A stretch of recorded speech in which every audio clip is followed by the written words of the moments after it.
No, it takes a minute to zero.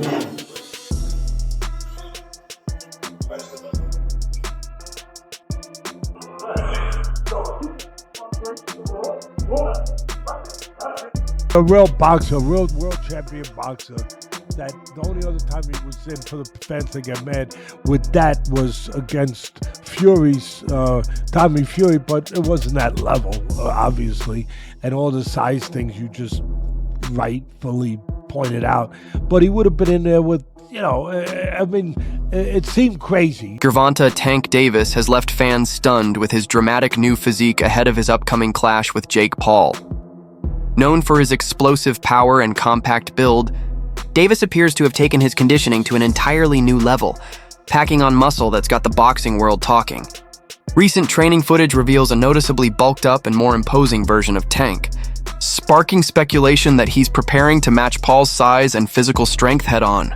Yelling so much about him fighting someone, fight somebody your size. His next opponent is, by far, the most credentialed guy ever fought actively in his prime. There's one problem. He fights at 135 pounds. He fights at 135. In preparation for his showdown with Jake Paul, Gervonta Tank Davis has seemingly transformed his training camp into an all-out war on weakness. His regimen now blends high-intensity strength work, grueling sparring, and non-stop conditioning, all designed to support the impressive size and muscle he's recently added. Reports and footage suggest that Tank has incorporated heavier resistance exercises, focusing on compound lifts to build core and upper body strength. Yet he's managed to balance this new power with his signature speed and footwork drills to maintain agility. Sparring sessions have also taken on a new dimension. Davis has been working with larger, more physical partners, some even resembling heavyweights, to adapt his body to the challenge of facing a naturally bigger opponent. Yeah, this Santa Cruz I hit the catch. You can't let it burn, baby. Let it burn. Come on. Mind over matter, son. Mind over matter. This is the blues I'm Ain't nobody doing no shit like this. Come in the desert. Nigga trying to stay away from the desert. He come in the desert. when the night Camera. is cold and low. Oh, shit. Light, camera, action. And fighting for the Light, action, cat. Come on, Tank. Come on, Tank. Turn him out. Turn him out, Tank. Come on, let me get some. Dig down in there. Dig down in there. 10 seconds. 10 This is the 10 blues seconds. I'm playing.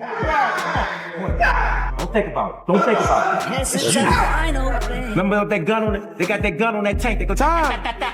When the night is cold and low. He ain't gonna keep you here late tonight. Good job. It's been hard being away from my daughter. She actually here, she sleep. Just being away from her, it was a little touchy, but I know when I'm up, I guess. I know that I got pay-per-view.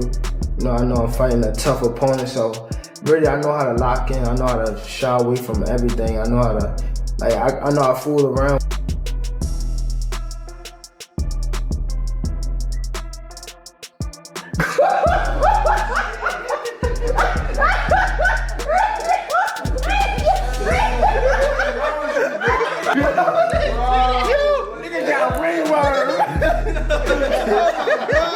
I said 10 Yeah, you don't condition yourself. No, don't do I can't go on TV looking like that. Still, Jake Paul naturally carries far more size, and the agreed-upon rules for their bout set a maximum weight of 195 pounds, with both fighters using 12-ounce gloves. For Davis, who typically competes around 135 pounds, that's a massive gap to overcome. The size difference has sparked plenty of debate. Critics warn that adding too much mass could dull Davis's greatest weapons, his lightning speed and explosive power, the very traits that have made him one of boxing's most feared finishers. Tank Davis fight got moved to Miami. I think Jake wins. Jake's just so big, dude. I think Jake wins. This is different because it's similar. It's similar to Logan versus Mayweather, but Jake has Jake better Paul boxing. now obviously is way more advanced way more advanced than where Logan was at that moment in time. I mean, it's just fucking sick. I mean, yeah. No, but dude, Did you Jake. ever watch his highlights? Jake can He's crack, nasty, man. bro. He's so sick. I love that guy, bro. Tank is not the guy that knows how to sell a fight. Tank cannot sell a fight in his own division. You have the Paul brothers and they come over to boxing. Their idea from day one is we don't have the skills or the experience. What we're gonna do is we'll take on the absolute best guys, but they're gonna spot us some pounds. Tank has one job to do, that it doesn't make any difference, that boxing is a real sport. My skills versus your skill, of which I am an abundance of and of which you have none of. Tank is telling anybody that will listen that there's a size problem. My skills and my experience in boxing, I do not have to wonder who's in the bar tonight. Any bar I go to, I rule the bar. No, it turns out that you don't. Just need some big guy to corner you, apparently. Boxing has never stood its ground. Boxing has never been able to explain why Floyd needed a half hour to get rid of a guy who's never boxed before. Tank Davis has already began this. When you choose a dum-dum, don't be surprised when he goes out and acts like a dum-dum. UFC President Dana. White didn't hold back when asked about a potential showdown between Jake Paul and Gervonta Tank Davis. He admitted that, in his view, there isn't much genuine excitement surrounding the fight, but acknowledged that it could still benefit Davis in some important ways. White pointed out that Davis has faced a rough patch outside the ring, with negative headlines and fading momentum threatening his spotlight. From that perspective, Jake Paul's big money offer might have arrived at just the right time, giving Tank a chance to reignite public interest and secure a hefty payday. Still, Dana White was candid about the challenges. He believes Paul's size, reach, and raw strength could allow him to control the fight physically, leaning in, clinching, and neutralizing Davis's offense with sheer pressure. While he praised Davis's elite technical skill and knockout power, White suggested that those tools might not carry the same impact against a much larger opponent. In the end, White framed the matchup less as a pure boxing contest and more as a test of endurance. A question of whether Davis can withstand and overcome the physical dominance Jake Paul would bring into the ring. Jake Paul to beat Gervonta Davis. This is not a fight that I'm excited for at all. I would rather have Gervonta Davis fighting in a real boxing match against the likes of Lamont Roach, Shakur Stevenson, Keyshawn Davis, Emmanuel Navarrete, anybody that is in the 135-pound division and around. That's where I want to see Gervonta Davis fight. However, we live in a world where everybody is trying to do things as big as possible.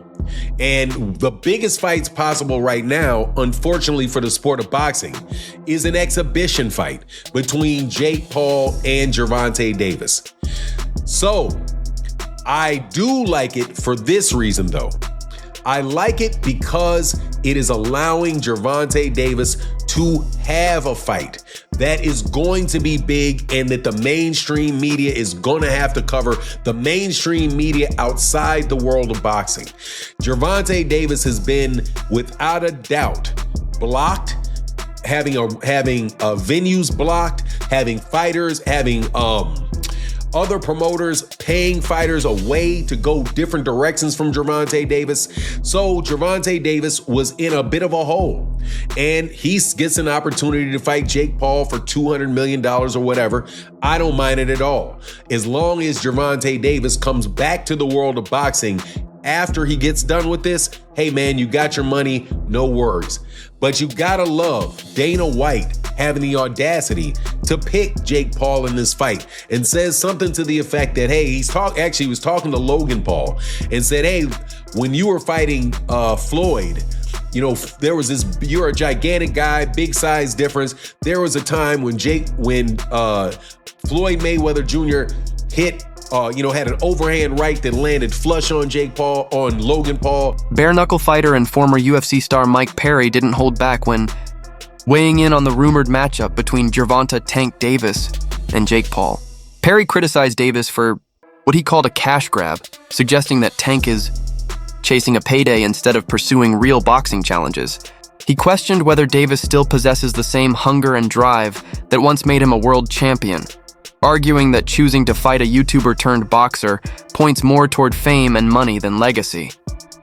Perry even went so far as to claim that Jake Paul's current work ethic and determination might outshine Davis's at this stage of his career. His blunt remarks quickly stirred up debate among fans, reigniting the discussion about where Gervonta Davis's true motivation lies today. He is big. Tank has a lot of skill, but I don't think he's the same Tank that we saw the most incredible knockouts. We saw him, Lamont Roach performed great. They went to draw, and, I just don't know. And Tank walked away. I don't know if he loves it enough to beat a guy who outweighs him by 80 to 100 pounds. During the face-off with Jake Paul, Gervonta Tank Davis appeared uncharacteristically uneasy, a surprising sight for a fighter known for his unwavering confidence. Observers noted his tense posture, limited eye contact, and restrained demeanor, hinting that the clear size difference between the two might have weighed on his mind. Standing across from the visibly larger Jake Paul, Davis seemed to fully grasp the physical challenge that lies ahead. While some fans interpreted his calmness as quiet focus, others saw it as a rare glimpse of uncertainty from one of boxing's most composed competitors. Tank looked very uncomfortable facing off. He just did. I've seen other face-off this Tank done. He gets in their face and they're intense and he looks good. He looked very meager up there. You've had 8 fights and you're gonna go tangle with Tank Davis. And the story instantly comes out. Jake is so much bigger. There is such a compliment to Jake within that insult. It is meant to be an insult. It is meant to take away from a potentially glorious moment for Jake. But where the compliment comes is it means the public believes he's gonna win. That's what Boxing veteran and analyst Teddy Atlas also shared his thoughts on the face-off between Jake Paul and Gervonta Tank. Davis, pointing out the obvious, the size gap between them is enormous. Atlas even joked that Davis looked so small next to Paul, he'd need a ladder just to land a clean shot to the chin. While he acknowledged that mismatches in height or reach are common in boxing, Atlas argued that this particular disparity goes far beyond what's reasonable. He compared it to the idea of Canelo Alvarez moving up to face Terence Crawford, noting that even then, Crawford was never as physically outsized as Davis appears to be against Paul. In Atlas's view, the fight seems less like a balanced competition and more like a spectacle, a matchup built on curiosity rather than sporting parity. Right? They should also have like the size of the ring, the size of the glove, all that stuff. Particulars should be in the contract. But I would probably look for one thing that is not the common thing to have in a contract if I'm Tank. A ladder. A ladder. Can I get a ladder? Somebody? You know what I mean? Hey, look, all kidding, if he hits him on the chin the way he can punch, Jake might be doing a dance. You know what I mean? Not voluntarily either. But we'll get into that more later. The thing that I'm talking about right here is what you said. It was stark. The size difference was really, you couldn't ignore it. We understand the talent difference, the experience difference. We understand all of that. But the size, the pure, and we understand small guys can beat big guys. We just saw Crawford do it to Canelo, but a little different. The size difference was, it was eye-catching, jaw-dropping, and it made me think. And I'm gonna ask Richie, our man here who's doing all the taping, who does such a marvelous job. I'm gonna ask him because I know he's an expert in this area. But it reminded me of one of the Rocky movies where they had the face, where they did the wrestling thing with Rocky and Hulk Hogan, AKA Thunderlips. He was Thunderlips back there. And I thought I had it right, and it was confirmed to me. Shakur Stevenson didn't hold back when giving his opinion on the rumored Jake Paul versus Gervonta Tank Davis matchup, calling it a terrible look for boxing. The undefeated champion argued that the fight makes little sense from a competitive standpoint and exists purely as a money grab rather than a true test of skill. Stevenson stressed that the massive size gap between the two fighters strips the matchup of credibility, turning it into more of a spectacle than a genuine contest between equals. Fight Jake Paul instead. What do you think of that? I think that's terrible. Why? I get it, because at the end of the day, it's the money business, and you want to make the most money, but from what I'm hearing, he can make more money in a fight with me, and if that's the case, why not fight me? Sure. Do you think he beats Jake Paul? Do I think he beats Jake? Yeah. I mean, There's a huge size advantage, though. it is, but I think Tank got the skills to make sure he come out on top.